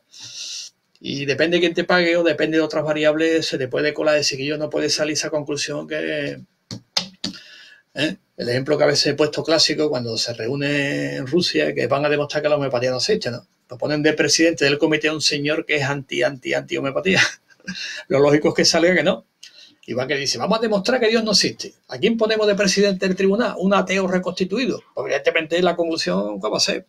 Pues evidentemente que Dios no existe, ¿no? Y no va a revisar lo que no le interesa. Por eso, ¿qué incluyo, qué excluyo? Es importante una investigación. Pues yo tengo un interés en que salga algo, pues va a salir sí o sí, ¿no? No hay más vuelta de hoja. Por eso hay que leer muy bien las investigaciones. Ahora hay más controles que antes. Estuve hablando el otro día de los protocolos que los llaman de San Francisco.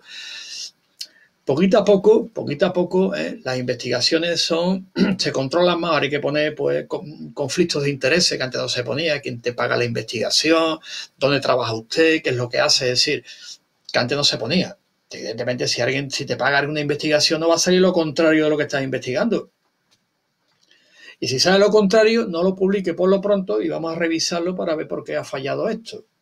Por lo tanto, cuando vayáis a ver investigaciones, por eso los robots son magníficos porque te ahorra mucho trabajo, pero es mejor que vayamos leyendo las conclusiones, y ojito a que leáis la investigación completita para que veáis que muchas veces no coincide la conclusión con los resultados.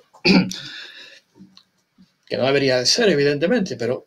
Y otro tema importante en las investigaciones hoy en día es que obligatorio poner los correos electrónicos, los contactos de los investigadores para que le podamos escribir.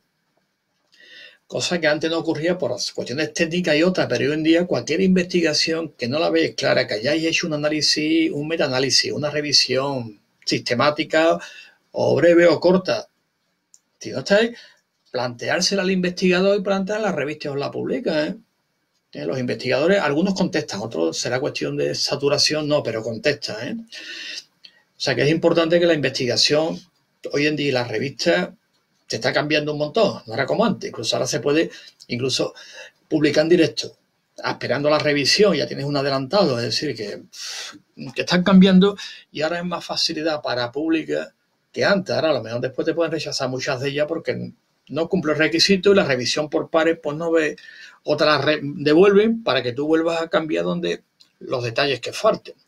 Por lo tanto, repito, la hipótesis no es la prueba y menos la conclusión. La hipótesis simplemente es una afirmación o un enunciado comparable. Tú comparas uno con otro. Una variable, dos variables, tres variables, etcétera, etcétera, etcétera. Por lo tanto, hago este tema porque he revisado un montón de revistas y de artículos y vas viendo un poco el tema de las conclusiones. Así son, claro, resultado, conclusión, no falla. Otras, en cambio, le dan la vuelta.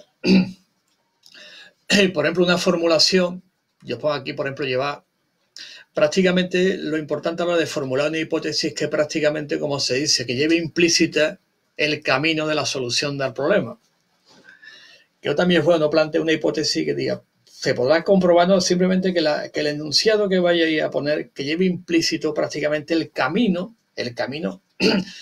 a la solución del problema. Tiene su técnica, yo pongo por ejemplo aquí una importante que ya lleva implícito, sería los individuos que realizan ejercicio aeróbico con frecuencia tienen mayor capacidad cardiorrespiratoria que los que no lo realizan nunca. Si la formulamos correctamente, sería realizar ejercicio aeróbico con frecuencia aumenta la capacidad cardiorrespiratoria. Por lo tanto, lleva implícitamente señalado el camino de la solución al problema, hombre. Es importante ver un poco cómo se hace el enunciado que nos plantea. Por ejemplo, las investigaciones pone contexto a fondo. El contexto de donde el problema, donde surge, después pone objetivo. Método, diseños, participantes. Después, medidas de resultado. ¿Cómo va a medir usted esto? ¿Qué medida utiliza usted? Aquí está, te lo ponga. Después viene resultado y después viene conclusiones y discusión. En el planteamiento. Os pongo algunos más, son variables, ¿no? Algunas son tan confusas que a veces es muy complicado que pueda resolverlo. Hay formulaciones que mejor poner lo más simple que se pueda y que lleve implícito, por lo menos señalado, orientado el camino de la solución. Siempre lo he dicho que un problema bien planteado, prácticamente la solución va implícita, ¿no? Si no lo planteas bien, evidentemente no vas a encontrar nunca una buena solución. Por lo tanto, la hipótesis después hay que ver el grado de certeza o falsedad que tiene. Que esto es importante. Pero mire usted, el nivel de certeza es tanto y el nivel de falsedad es esto. Por lo tanto, como hay las conclusiones, las mayorías tienen que ser abiertas, se necesitan más investigaciones que aporten, ¿no? Esto abre un camino para seguir futuras investigaciones. Es decir, nos dice, esto es falso y no investiguemos más, ¿no? Vamos a dejar un poquito que se abran nuevas investigaciones, otras son certezas y se repiten uno, después lo investiga otro, lo investiga. Si entráis en naturopatiadigital.eu, veréis ya hay más de mil y pico de investigaciones, en la cual certeza absoluta no voy a encontrar ninguna y falsedad, prácticamente si está bien planteado la pregunta y la hipótesis tampoco la hay. Ahora ahí está planteado de una manera que es errónea por la conclusión. Entonces, si me dice la homeopatía es placebo, por la conclusión, ¿cuál va a ser? Y además, si lo hace un señor que está en contra de la homeopatía, pues va a ser un placebo, evidentemente, ¿no? Escogerá las investigaciones cejadas que le interese y excluirá las que no le interesan. Punto. Y después del metaanálisis y otro tema que de verdad tela. Porque resulta de que hay muchas publicaciones que por circunstancias no se publican y quedan fuera. Y una revisión seria habría que incluir también por qué se han dejado fuera otras investigaciones. Podría ser de algunas que se quedan fuera por criterios. No porque no tenga, criterios, más bien voy a llamarle emocionales, por ponerle un término. Por eso mucho metaanálisis dice, oye, es que nada más que hay 15, sí, pero hay 40 que están fuera, y porque esas 40 no se tienen en cuenta. Por lo tanto, la hipótesis va a determinar un grado de probabilidad. Repito, si esto entonces es probable que ocurra aquello. No dice esto es imposible o esto es improbable, sino el grado de probabilidad. Y el grado de probabilidad puede ser de certeza, es probable que sea cierto o es probable que sea falso. Punto. Ya está. Pero como dejo la puerta abierta, que la idea sea heurística, es decir, fecunda, vamos a hacer nuevas investigaciones o esta idea propicia que se hagan investigaciones en futuro sobre esta hipótesis. Punto. Y para formular una buena hipótesis, yo pongo aquí una serie de condiciones básicas. Formalmente correcta y significativa, insisto. Si no está bien, no está bien. La homeopatía es placebo, eso no es una hipótesis.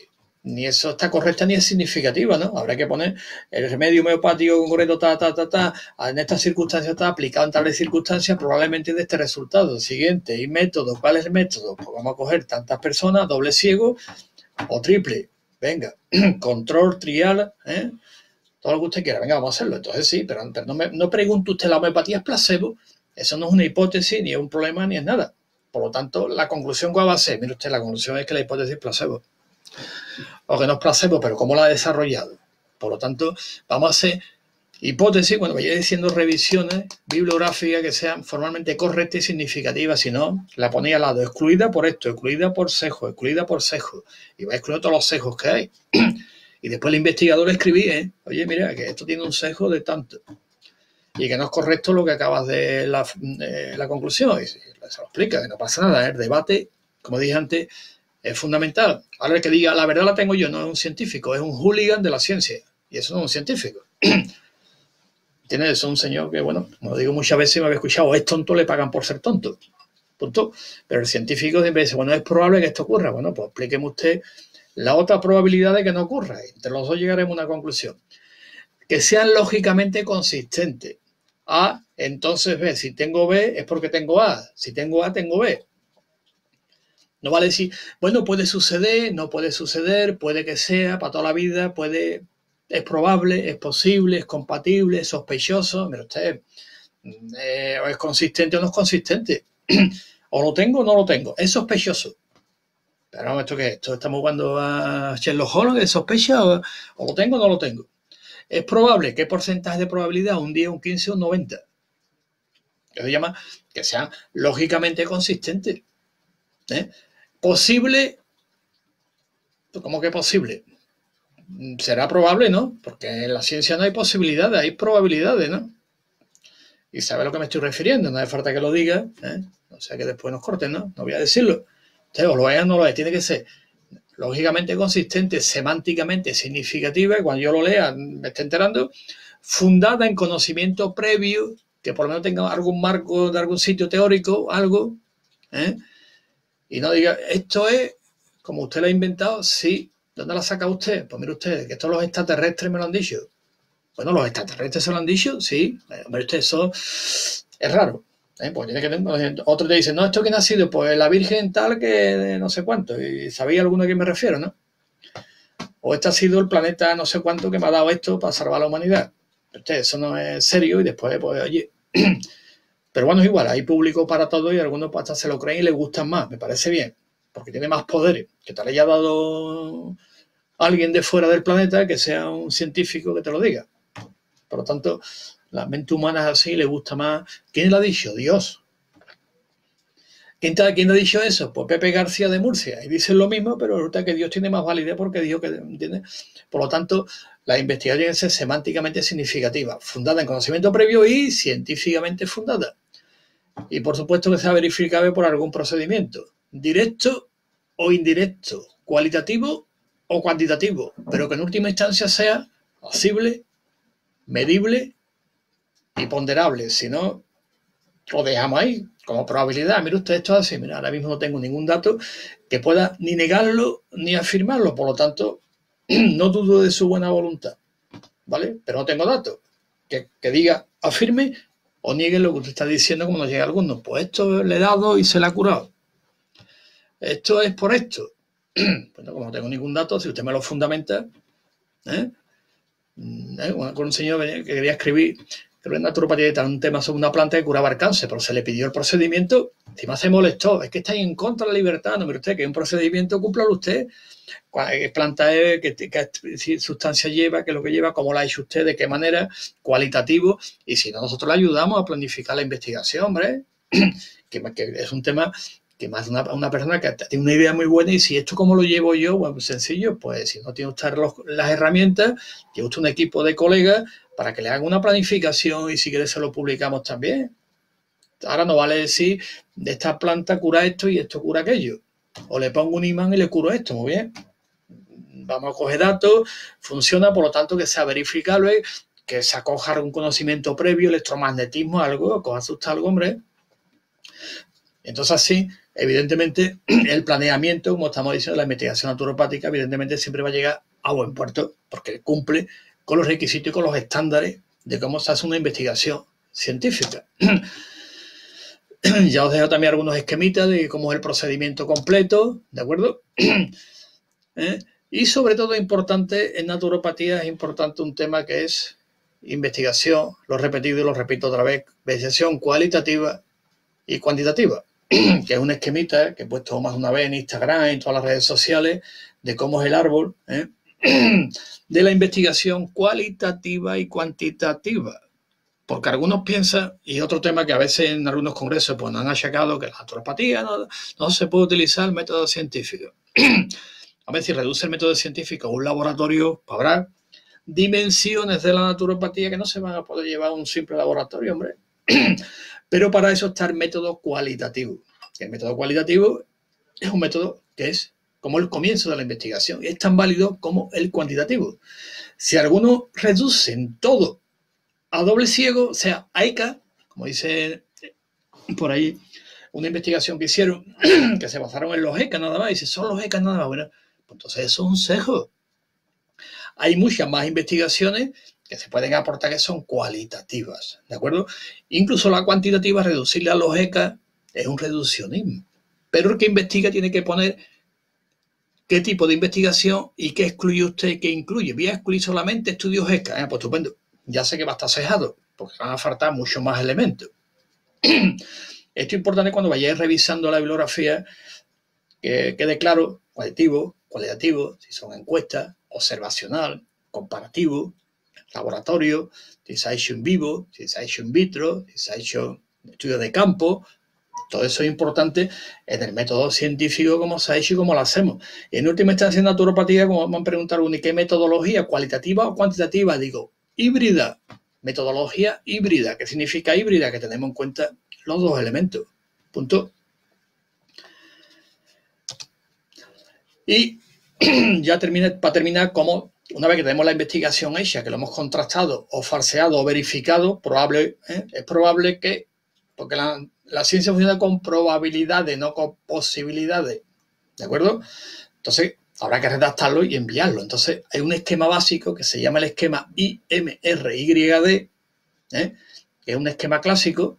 Yo después, si eso os dejo algunas referencias, que están todas en naturopatiadigital.eu, para que vea cómo se redacta un artículo científico, dependiendo si una revisión, si un metaanálisis, una investigación, ¿de acuerdo?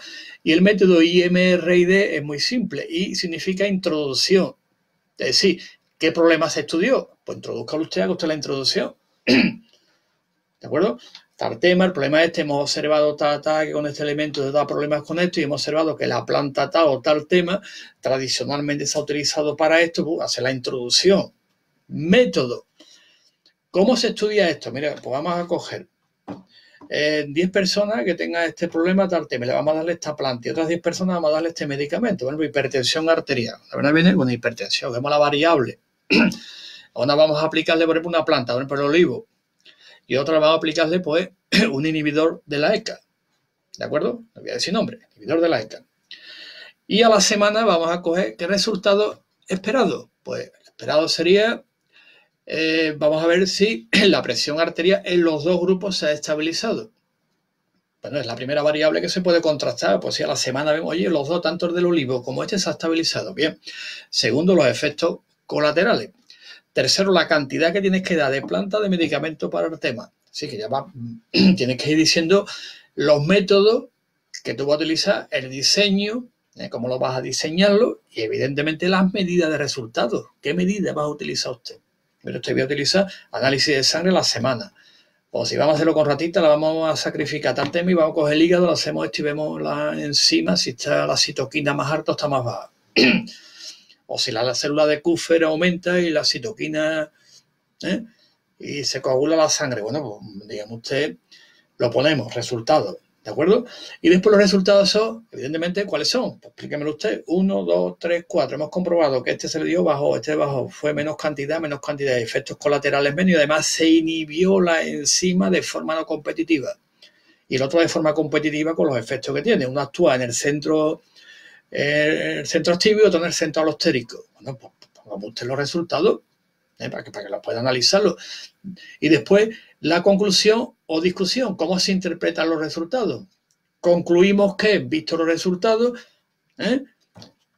o ya una conclusión que nunca es cerrada, o sería necesario, también se puede implementar la hoja de olivo para una con hipertensión, ¿sabes? Es decir, poner al final la conclusión y una discusión posible con respecto al tema. Si queda abierto nuevas investigaciones, siempre hay que ponerlo.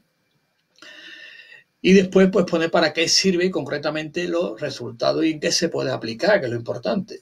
Hay unos cuantos ejemplos sobre el informe INRO, pero eso podéis verlo mejor ahí en Naturopatía Digital, ¿eh? Yo he puesto la bibliografía en naturopatiadigital.eu. Podéis ver un montón de estudios muy interesantes, tanto de naturopatía y un montón de estudios hechos, muy interesantes también, ¿eh? Y después también, pues, evidentemente, sobre las herramientas que utilizamos en naturopatía, que están clasificadas por áreas de conocimiento. Y ahí podéis ver, por ejemplo, es que va a abrir una vez si se puede abrir. Este es un estudio muy interesante que se ha hecho, digo, por si se puede abrir, si no, pues lo paso y lo veis, porque es una experiencia nueva que estamos viviendo. Lo que nosotros hacemos en naturopatía, que es, diríamos, el biodrenaje, la detoxicación del sistema, ¿no? Entonces hace una revisión sobre cómo se utiliza en naturopatía la detoxificación o el biodrenaje. Pues este estudio es muy interesante y sigue lo que hemos hablado antes del, primero, objetivo, aunque siempre es interesante poner contexto, objetivo, los métodos que se utilizan. Usted utiliza estos métodos, lo que ha hecho ha sido una encuesta, ¿no? Resultados, ¿qué resultados ha tenido usted? Mire usted, de los 1.442 emails que he enviado, no sé cuánto, me ha respondido tanto. Esto ha respondido el 66% tanto, el 30% utiliza la detoxificación, el otro lo utiliza menos. Una vez que ha visto resultados, dice conclusión. La mayoría de los naturópatas han respondido a este report diciendo que sí, que efectivamente lo primero que hacen en su consulta es utilizar la detoxificación. Sí, el biodrenaje siempre. Y sigue los requisitos para publicar una revista, es decir, el resumen, el objetivo, método, resultado, conclusiones, y después viene la investigación completa, que les guste leer, pues te entretiene a leerla, ¿no? Hay mucha, por ejemplo, naturopatía, oncología, que cuidado, oncología naturopática en cánceres torácicos. Pues lo mismo, vaya a verlo y sigue el mismo procedimiento, publicarla en la revista y lo mismo. Introducción y objetivo, métodos, resultados, conclusiones, palabras clave. Este estudio es magnífico. Cuidados de oncología naturopática en cáncer torácico. Bueno, oye, hemos visto esto en consulta, hemos visto esto, bueno, vamos a plantear el problema, ya sabemos cuál era la hipótesis, qué método voy a utilizar para recoger datos, resultados y conclusión lo publica. Una vez que lo has publicado, pues todo lo que nos interese este tema, podemos revisarlo, podemos verlo y podemos aplicarlo, que es lo importante en la investigación científica naturopática y el planeamiento, el objetivo final que sea aplicativo. ¿Cómo yo puedo aplicar esta investigación en mi consulta? Con los cuidados de oncología naturopática en cáncer torácico. Bueno, que me leo el tema, digo, bueno, pues yo en mi consulta puedo utilizarlo de tal o tal manera. Si tengo alguna duda, ¿qué hago? Ya os he comentado que prácticamente todos ellos tienen ya su referencia y su correo electrónico. Y como esta investigación se ha hecho por la asociación se llama Naturopatía Oncológica Americana, la ONCAP, que está dentro de la ANP, es una encuesta que ha hecho sobre 351 miembros. Y a partir de ahí, pues le están diciendo, ¿cuál es vuestra experiencia con cánceres torácicos? Mira usted, la experiencia es esta, ¿qué es lo que le habéis dado? ¿Qué habéis hecho? Bueno, aquí está. Y a partir de ahí se sacan conclusiones. Esa es la investigación en naturopatía que actualmente se está haciendo, por lo menos aquí en España, con las consultas que hacemos, es decir, naturopatía basada en la evidencia, ¿no? En otros países pueden acceder a laboratorios, pueden acceder a universidades y pueden hacer planeamiento muy interesante. El tema está, y ya resumo para terminar, lo que dije un poquito también al principio, la importancia del lenguaje y la importancia de confundir y de meternos en medicina alternativa complementaria, porque ahí no hay desarrollo profesional. Porque es que no hay desarrollo profesional. Primero, porque no hay marco conceptual, y segundo, profesionalmente, ¿no? Digo esto porque en otros países, pues, de ahí no sale. De ahí no sale y a veces yo le escribo, oye, vamos a hacerlo de esta manera, que la investigación, por ejemplo, los que han hecho nuestros colegas de naturopatía oncológica, está muy bien hecho. Y aunque la terminología no es al 100%, pero está muy bien delimitado, está muy bien.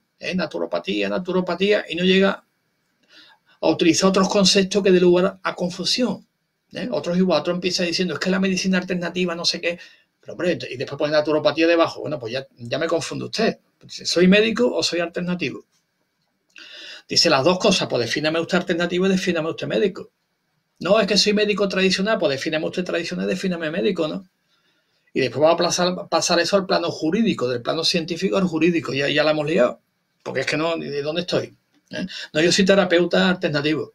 No, yo soy complementario. No, bueno, y eso que defíname usted terapia y defíname usted natural. Que para el final, pero tiene salida profesional, tiene eso encaje en la investigación científica, no la tiene. Y podéis ver cientos de investigaciones que al final no concluyen. Pues no pueden concluir porque están utilizando otros modelos conceptuales y al final dicen, no funciona. Porque el modelo conceptual no es ese, hombre. ¿De acuerdo? Por lo tanto, en naturopatía, pues tenemos un método de investigación naturopática que evidentemente es el método científico que se utiliza en toda la ciencia. No simplemente, ¿cuál es la particularidad? Igual que todas las demás, que la naturopatía, igual que las demás, tiene un marco conceptual propio. Como consecuencia, una taxonomía, un lenguaje estandarizado y un planeamiento de la investigación.